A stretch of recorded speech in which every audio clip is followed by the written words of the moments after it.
हरे कृष्णा। जगत गुरु श्रील प्रभुपाद की जय।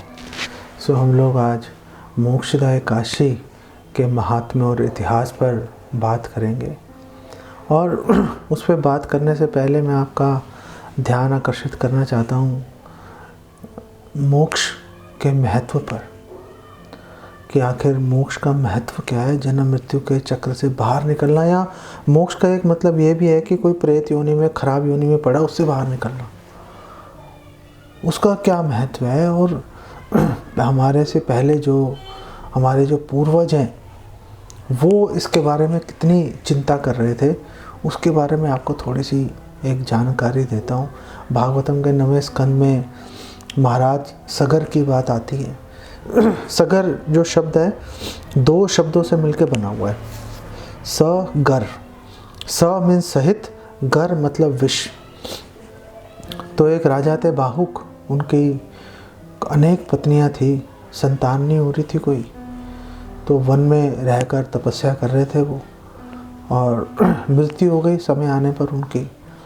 तो एक पत्नी थी उनकी, उसने कहा मैं भी साथ में सती हो जाऊंगी। तो वहाँ पे एक ऋषि थे, उन्होंने अपने तप के बल पे जान लिया कि गर्भवती है। उन्होंने कहा तुम जो है ये सती नहीं हो सकती, क्योंकि तुम गर्भवती हो। गर्भवती स्त्री के लिए निषेध है अपने पति के साथ सती होना। वैसे तो सती होना बहुत महान समझा जाता है इसको। आजकल तो चलो कानून के अनुसार निषेध हो गया ये, लेकिन उस समय अलाउड था। अलाउड अनुमति होने के बावजूद एक गर्भवती स्त्री के लिए जो है उसको अनुमति नहीं थी कि वो सती हो जाए। तो ऐसे नहीं बिल्कुल अंधाधुंध काम चल रहा था, सोच समझ के काम करते थे लोग। तो जब वो साधु ने उसको रोक दिया कि आप मत करो आत्महत्या, आप सती मत हो जाओ, तो जो बाकी की उसकी राजा की बाकी पत्नियां थी उनको उससे ईर्ष्या हो गई। तो उन्होंने उसको विष दे दिया, जहर दे दिया। लेकिन वैष्णव की दया से, साधुओं की दया से जो है फिर भी बच्चा जो है विष के साथ में उसका जन्म हो गया। विषपान कर चुकी थी उसकी माता, उनको अनजाने में विष खिला दिया था, लेकिन फिर भी उस विष के साथ जो है वो बालक का जन्म हुआ। इसलिए सगर, विष सहित जन्म हुआ, इसलिए नाम सगर पड़ गया। तो उनकी आगे दो पत्नियां थी महाराज सगर की, सुमति और केशिनी। तो महाराज सगर को अश्वमेध यज्ञ करने का सुझाव दिया साधुओं ने, तो उन्होंने अश्वमेध यज्ञ करना शुरू कर दिया। इंद्र को प्रॉब्लम हो गई, तो इंद्र ने उनका घोड़ा चुरा लिया, और घोड़ा चुरा के ले जाके भगवान कपिल जो तपस्या में लगे हुए थे, सांख्य योग जिन्होंने दिया, भागवतम के 3 स्कंद में वर्णन आता है, वहाँ पे जाके बांध दिया घोड़ा। तो उनकी जो पहली पत्नी थी सुमति, वो 60,000 संतानें थी महाराज सगर की, उससे वो गए ढूंढ रहे थे, और उन्होंने सारी पृथ्वी को खोदना शुरू कर दिया घोड़े को ढूंढते ढूंढते। तो खोदा उन्होंने महाराज जहाँ पे भगवान कपिल तपस्या कर रहे थे उसके आसपास की सारी ज़मीन उन्होंने खोद दी ढूंढने के लिए। तो वो सागर नाम पड़ गया, गंगा सागर नाम पड़ गया उस स्थान का। भगवान कपिल आज भी वहाँ पर विराजमान है गंगा सागर में। हम लोगों को दिख नहीं रहे, वो बेसिकली बात अलग है। तो उस स्थान पर जब वो खोद रहे थे तो उन्होंने देखा, ओ सामने हमारा घोड़ा, ओ ये साधु के पास है, आंखें बंद करके बैठा है, ढोंग कर रहा है घोड़ा चुराने के बाद में। तो मारने के लिए दौड़े, तो उनके अपने ही शरीर की ज्वाला से भस्म हो गए वो। भगवान कपिल ने कुछ किया ही नहीं। ऐसा नहीं कि भगवान कपिल ने क्रोध में देख के कोई हुंकार भर दिया, कोई श्राप दे दिया, कुछ नहीं किया। वो तो खुद ही सांख्य योग, इक्वानिमिटी, समभाव की बात कर रहे हैं कि शत्रु मित्र सब एक बराबर हैं, आप भेद नहीं कर सकते। तो वो खुद कैसे भेद करेंगे जब वो पूरी दुनिया में इस चीज़ के बारे में बात कर रहे हैं वो। तो भागवत में बताया कि अपने ही शरीर के ताप से सारे 60 के 60,000 जो पुत्र थे महाराज सगर के जल के राख हो गए वहाँ पर। फिर महाराज सगर की जो दूसरी पत्नी है केशिनी, उसका पुत्र था असमंजा, वो ढूंढने के लिए निकला, कुछ नहीं हुआ। उसके असमंजा का पुत्र था अंशुमान। अंशुमान गया, उसने घोड़ा ढूंढ लिया, उसने देखा भगवान कपिल के पास बंधा हुआ है, तो उसने वो मूर्खता नहीं की जो उसके 60,000 जो चाचा हैं या ताऊ हैं, अंकल्स, उन्होंने की थी। वो गया, उसने भगवान कपिल को प्रार्थना की, प्रणाम किया, और भगवान कपिल ने कहा चलो ठीक है भाई, तुम ले जाओ, घोड़ा ले जाओ। तो अंशुमान फिर भी वहाँ खड़ा रहा। तो भगवान कपिल समझ गए अपने जो इसके अंकल्स हैं उनका भी उद्धार चाहता है। तो उन्होंने बोला ठीक है, गंगा देवी के जल से जो है इनका उद्धार हो सकता है, और कोई तरीका नहीं है इनके उद्धार का। अब गंगा जो समय थी नहीं पृथ्वी पर, कैसे आएंगी? तो अंशुमान ने शुरू की तपस्या करनी। तपस्या करते करते ख़त्म हो गए। उसके बाद बागडोर संभाली महाराज दिलीप ने, अंशुमान के पुत्र। उन्होंने तपस्या की, बात नहीं बनी, उन्होंने भी शरीर छोड़ दिया। उसके बाद में महाराज दिलीप के पुत्र थे भगीरथ। और भगीरथ ने तपस्या की, गंगा देवी प्रसन्न हो गई। उन्होंने कहा चलो ठीक है, आ जाती हूँ। आ गई और उनका उद्धार हो गया। इतना महत्वपूर्ण है, कई पीढ़ियाँ खपा दी महाराज सगर के वंशजों ने। इतना महत्वपूर्ण है मोक्ष दिलवाना। ये बात मैं लाने की कोशिश कर रहा था। महाराज पांडु की आप अगर जीवनी देख लो, महाराज पांडु कितने बेचैन थे संतान के प्राप्ति के लिए, क्योंकि संतान नहीं होगी, आगे श्राद्ध वगैरह कौन करेगा, कौन पितरों को जो है तर्पण इत्यादि क्रियाएं जो है उसका पालन करेगा। यही बात महाराज पांडु के जो पुत्र हैं अर्जुन भी इसी बात को लेकर चिंतित थे। मैं नहीं युद्ध करता। क्यों नहीं युद्ध करोगे भाई? कि अगर युद्ध किया सारे लोग मर जाएंगे, हमारे जो प्रथाएं ख़त्म हो जाएंगी, कौन प्रथाओं को चलाएगा? वर्ण संकर बच्चे पैदा हो जाएंगे, श्राद्ध वराद्ध सब बंद हो जाएंगे, तो कैसे पितरों का कल्याण होगा? कैसे बात बनेगी? सारा दोष मेरे पे आएगा। मैं युद्ध नहीं करना चाहता। तो भगवान कृष्ण ने भगवत गीता का संदेश देके उनको बात समझाई। तो इतना महत्वपूर्ण है अपने पूर्वजों को मोक्ष प्रदान करने का तरीका। ये जो मोक्षदा एकादशी है, इसी दिन महाभारत का युद्ध शुरू हुआ था। वैसे बिल्कुल सुबह सुबह का टाइम था और भगवान ने शंखनाद किया, महाभारत का युद्ध बेसिकली शुरू हो गया। मोक्षदा एकादशी का मतलब है कि मोक्ष कैसे मिलेगा। इसके पीछे अगर कथा भी है, अगर आप वो कथा भी अगर आप सुनो तो ब्रह्मांड पुराण में एक कथा आती है। और भगवान कृष्ण बता रहे हैं युधिष्ठिर महाराज को, वो बता रहे हैं कि एक बहुत ही सुंदर राज्य था चंपक नगर, और चंपक नगर में एक राजा रहता था विखानस, बहुत ही धार्मिक, ब्राह्मणों से विचार विमर्श करके आगे बढ़ता था। वो ऐसे नहीं अपनी मनमर्जी से कार्य कर रहा है। तो एक बार सो रहा था, स्वप्न में उनको अपने पिता के दर्शन हुए। पिता नरक में तकलीफ़ झेल रहे थे। उन्होंने कहा बचाओ बचाओ, तुम इतने प्रतापी हो, मुझे बचाते क्यों नहीं? उसकी आँख खुल गई राजा विखानस की। खाना पीना सब छूट गया। उसने सारे ब्राह्मणों को बुलाया। उसने कहा भैया राजपाट से मेरा सारा रुचि मेरी ख़त्म हो गई, मुझे तो अपने पिता की चिंता हो रही है। मैं इतना पराक्रमी हूँ, सब चीज़ है, लेकिन मैं अपने अगर पिता का उद्धार नहीं कर पाया, फिर बात क्या है? तो आप सब प्लीज़ मुझे बताइए कि मैं अपने पिता का उद्धार कैसे कर सकता हूँ। यहाँ पे दो बातें बड़ी महत्वपूर्ण हैं। पहली बात यह है कि राजा जो है इतना पराक्रमी, प्रतापी, धार्मिक राजा है, हर तरफ से योग्य है, बुद्धिमान है, फिर भी अपने हर समस्या के लिए ब्राह्मणों से विचार विमर्श करके उनके सुझाव, उनके परामर्श के अनुसार चल रहा है। अपनी मन मर्जी से ऐसे नहीं, अपनी मन मर्जी से कुछ भी कर लेंगे। दूसरी महत्वपूर्ण बात यह है कि जो राजा विखानस है, उनके जो पिता हैं, ऐसे नहीं कि बहुत कोई निर्दयी क्रूर टाइप ऐसे व्यक्ति थे, ऐसा नहीं है। रीजनेबल तरीके से अपना राजकाज चला रहे थे, फिर भी नरक उनको जाना पड़ा, नरक में झुलस रहे थे। तो अधिक धन संपत्ति कोई गारंटी नहीं देती कि आप उच्च लोकों में जाओगे। एक्चुअली में इससे उल्टा है। चैतन्य चरितामृत में तो सनातन गोस्वामी के प्रसंग में हमें पता चलता है कि जो धन संपत्ति है एक्चुअली में मौत की घंटी है। वो धन संपत्ति से ही सारी प्रॉब्लम्स खड़ी हो जाती हैं। यही निष्कर्ष जो है वो हमें भागवतम के 11वें स्कंद में अवंती ब्राह्मण के प्रसंग में भी मिलता है कि सारे समस्याओं की जड़ जो है धन है। धन से आपको भोग करने की, गलत काम करने की आपको सुविधा प्राप्त हो जाती है। तो अगर आप बहुत सतर्क नहीं हो, बहुत सावधान नहीं हो और डर के नहीं रह रहे आप कि ओह कुछ भी हो सकता है, बच के रहना चाहिए, तब तक तो समझो धन से हमारा पतन ही होगा, हमारे को नुकसान ही होगा।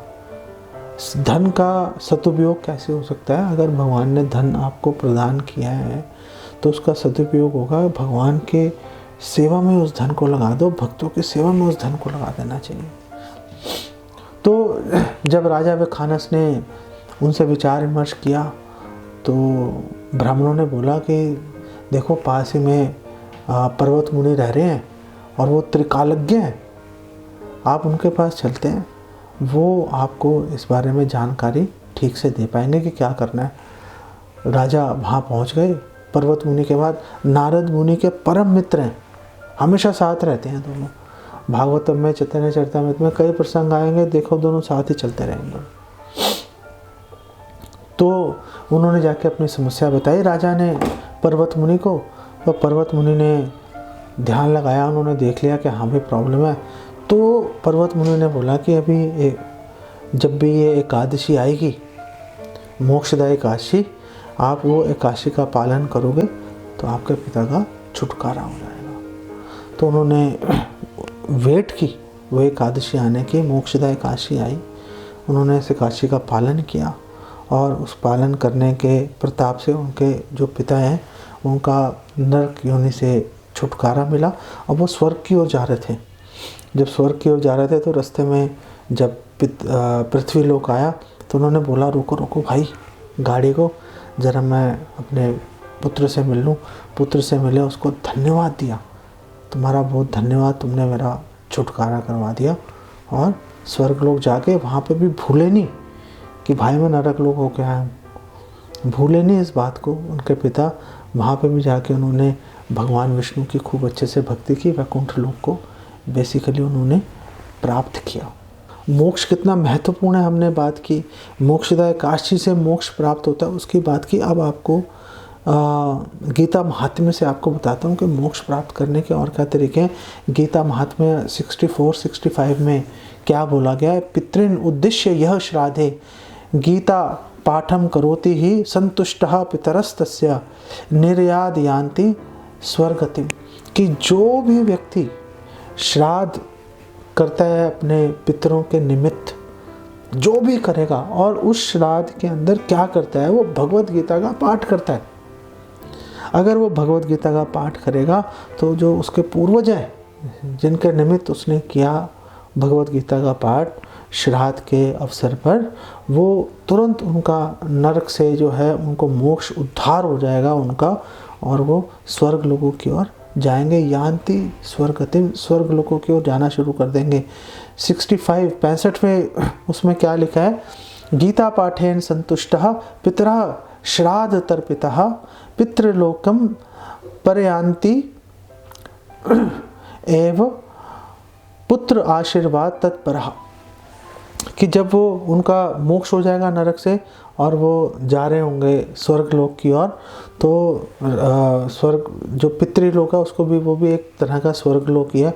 जब वहाँ जा रहे होंगे तो रास्ते में रुकेंगे और अपने उस पुत्र को, उस वंशज को वो आशीर्वाद देके जाएंगे, उसको धन्यवाद देके जाएंगे कि भैया तुमने हमारा छुटकारा हमारा तुमने करवा दिया। शीला प्रभुपाद बोल रहे हैं कि अगर कोई वैष्णव होता है, कोई वैष्णव है, उसको जो है अलग से श्राद्ध करने की ज़रूरत नहीं है। क्यों? क्योंकि वो हर क्षण भगवान को तर्पण कर रहा है, भगवान को संतुष्ट करने का प्रयास कर रहा है।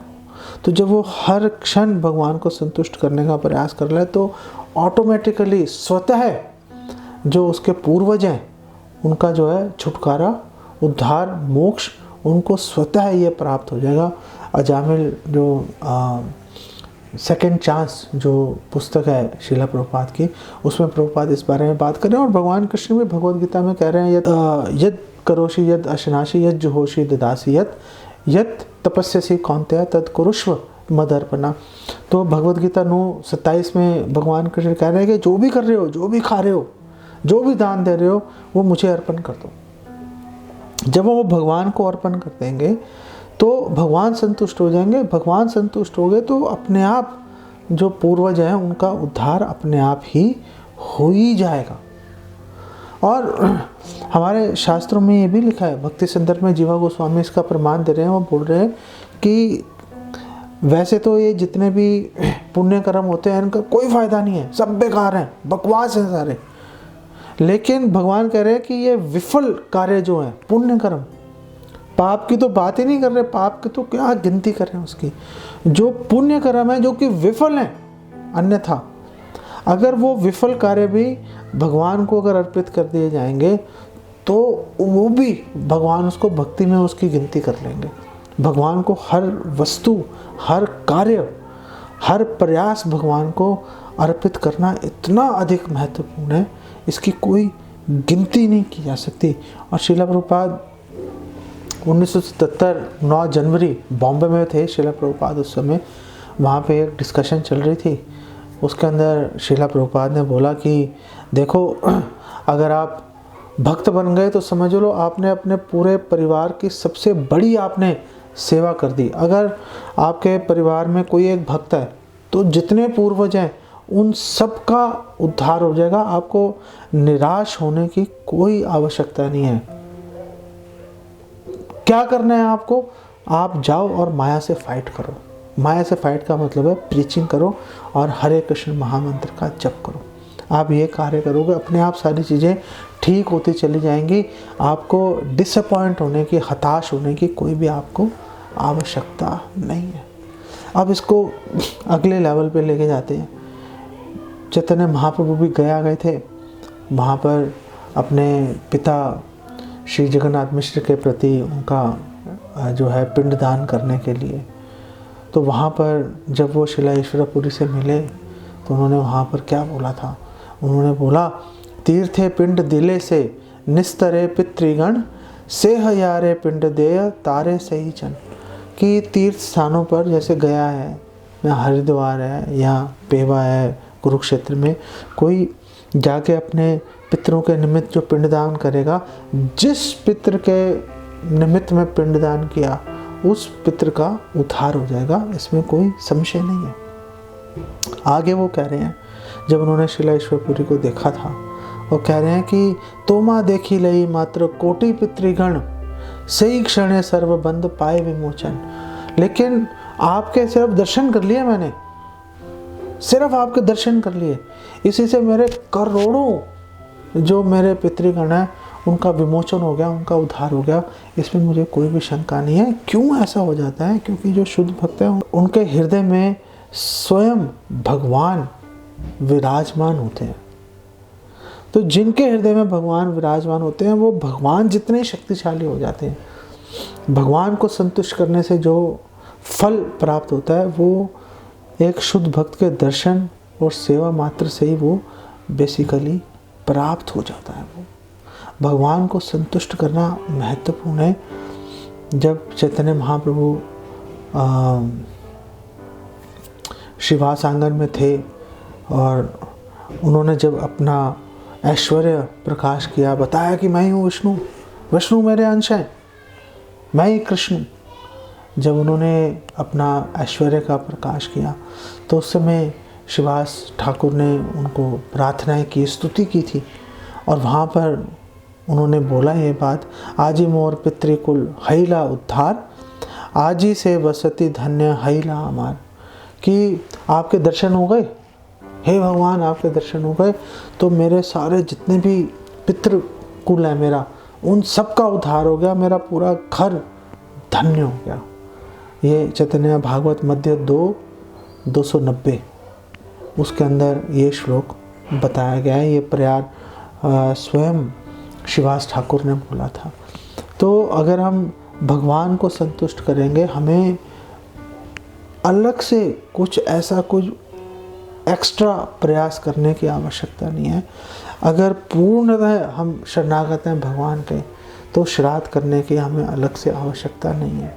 लेकिन जब तक पूर्णतः हम लोग शरणागत नहीं हैं भगवान के, तब तक जैव धर्म में शिला भक्ति विनोद ठाकुर भी कह रहे हैं कि आप भागवत विधि से श्राद्ध कीजिए, आप भगवान को भोग लगाइए श्राद्ध के दिन, और भोग लगाने के बाद आप वैष्णवों को अपने घर पे आमंत्रित कीजिए, उनको आप वो प्रसाद, उनकी सेवा कीजिए उनकी, और फिर जो उनका उच्छिष्ट है, महाप्रसाद है, वो अपने पितरों को आप अर्पित करेंगे तो उनको सर्वाधिक लाभ उससे प्राप्त होगा।